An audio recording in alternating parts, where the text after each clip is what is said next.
한대행이 하겠다는 발상 자체가 애초에 어불성설이었다며 현재 내란 공범 혐의자를 알박기하려는 인사 쿠데타였다고 목소리를 높였습니다.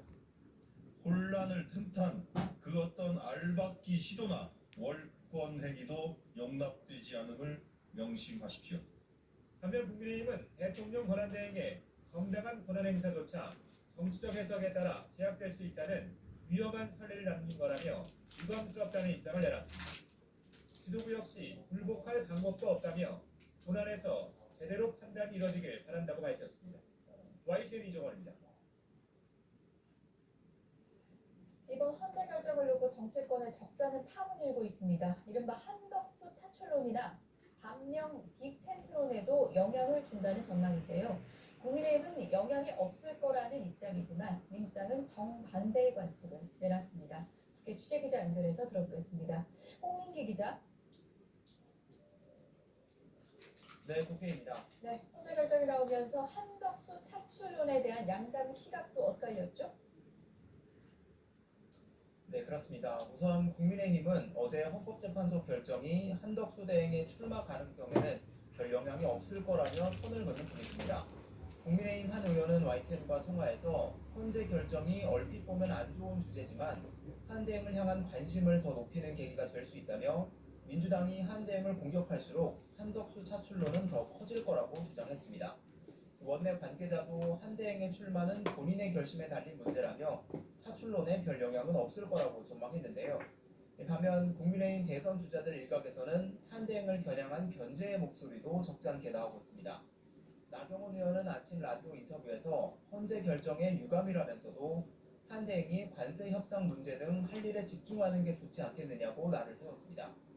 홍준표 전 대구시장의 비서실장을 맡은 김대식 의원도 한덕수 차출론이 국민의힘 경선에 혼선을 준다며 한 대행이 입장을 명확히 하는 게 교통정리에 필요하다고 강조했습니다. 반면 민주당은 어제 헌재 결정으로 한덕수 차출론은 이제 실행하기 어려워졌다는 지적이 많습니다.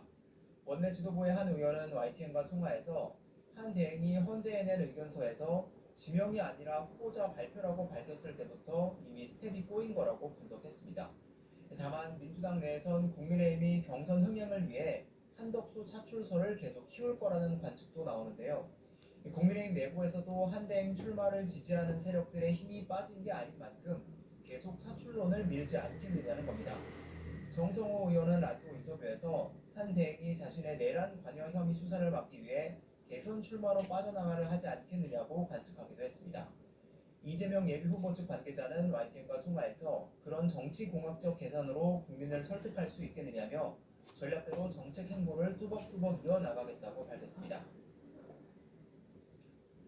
오늘 양당 아침 회의에서는 주로 어떤 발언이 나왔습니까? 네, 우선 민주당은 헌재 가처분 인용 결정을 고리로 한 대행을 맹비난했습니다.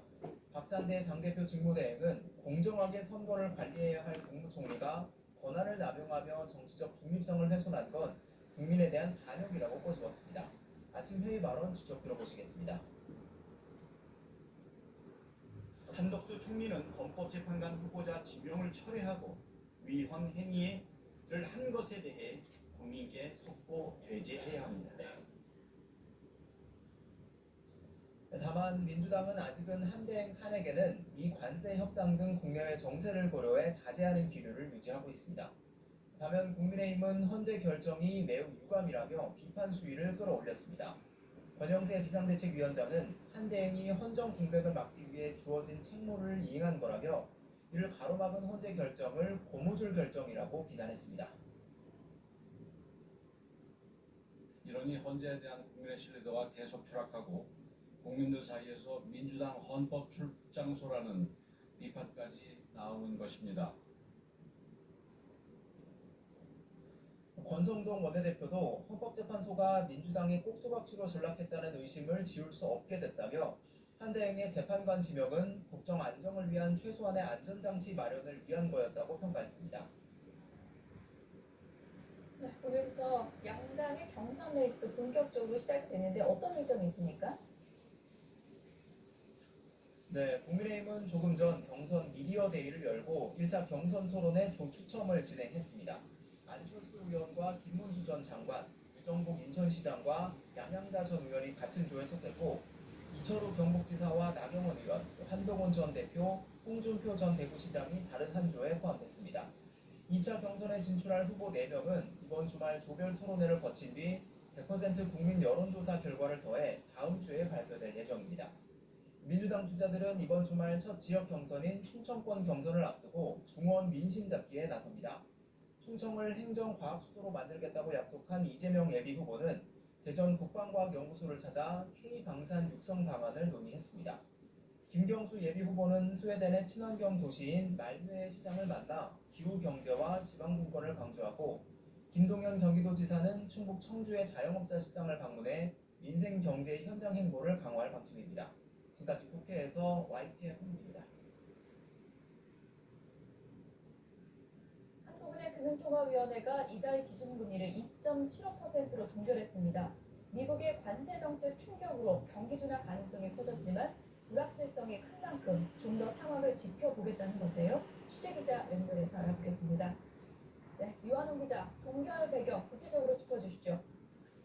네, 한국은행 금융통화위원회는 1분기 경기 부진과 미국 관세정책 영향으로 성장의 하방 위험이 확대됐지만 미국 관세정책 변화와 정부의 경기 부양책 추진 등에 따른 전망 경로의 불확실성이 크다고 설명했습니다.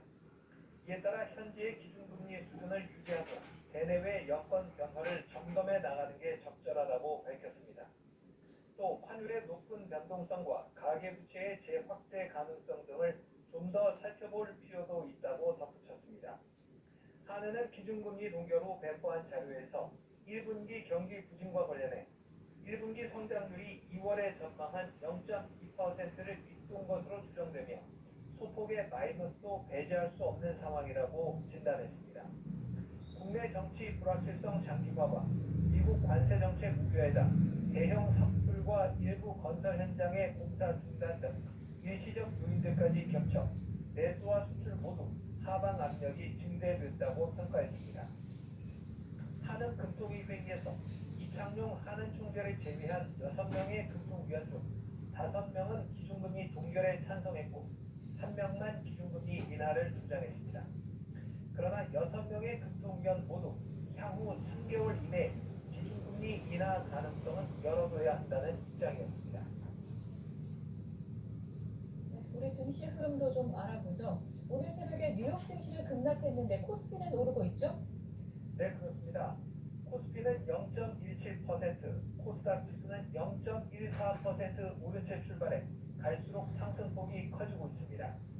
코스피 시장에선 개인과 기관이, 코스닥 시장에선 외국인과 기관이 순매수를 하고 있습니다. 코스피 시장에서 외국인은 4일 연속 순매도를 기록 중입니다. 오늘 새벽 뉴욕 증시는 엔비디아에 대한 대중국 반도체 수출 규제 강화 소식에 일제히 하락했습니다. 이런 영향으로 엔비디아의 고대역폭 메모리 HBM을 납품하는 SK 하이닉스는 약세고 반면 삼성전자는 상승 중입니다.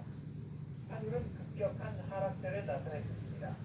원달러 환율은 어제 3시 반보다 10원이나 내린 1,416원으로 출발했습니다. 최근 달러가 약세가 거세지면서 원달러 환율은 1,420원대에서 1,410원대까지 내려와 있습니다. 지금까지 YTN 김환웅입니다. 미국과 일본이 트럼프 관세와 관련해서 빠른 시기에 합의해 정상 간 발표할 수 있도록 뜻을 맞췄습니다. 앞서 트럼프 대통령이 미 장관급 회담에 참석할 의사를 밝힌 데 이어서 안보 비용 언급까지 하자 일본 내부는 크게 당황한 모습입니다. 일본 현지 연결합니다. 김세우 특파원. 네, 덕규입니다. 네, 미일 간 관세 협상이 일단은 끝났는데 양측 간에 어떤 이야기가 오갔습니까? 우선 일본 측 대표로 참가한 아카자와 료세이 경제 재생상은 트럼프 대통령과 50분간 회담을 한 데 이어 스콧 베센트 미 재무부 장관 등과 45분 동안 관세 협상을 진행했습니다. 아카자와 경제 재생상은 협상을 마친 뒤 기자들과 만나 두 나라가 되도록 세계 합의에 정상 간 발표할 수 있도록 한다는 데 뜻을 맞췄다고 밝혔습니다. 또 이 양국이 다음 협의를 이번 달 안에 실시하기 위해 일정을 조율하고 장관급에 이어 실급 협의도 계속한다는 데 의견을 일치했습니다.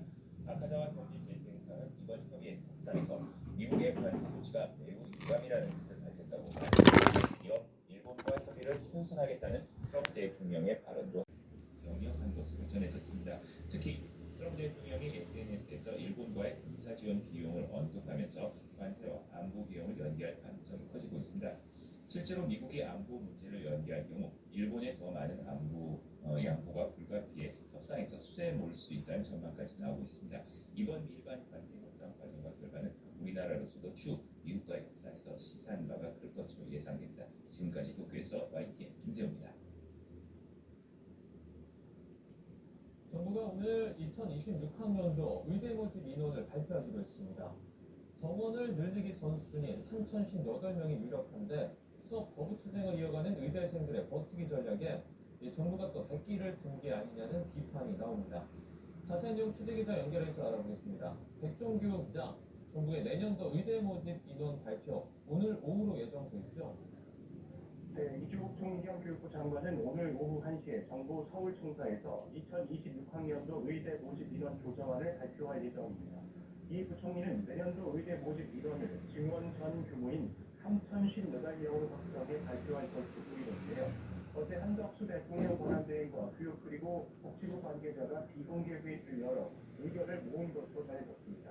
또 의과대학이 있는 전국 40개 대학 총장들은 어제 화상회의를 열고 내년도 의대 모집 인원을 3,058명으로 확정해달라고 교육부에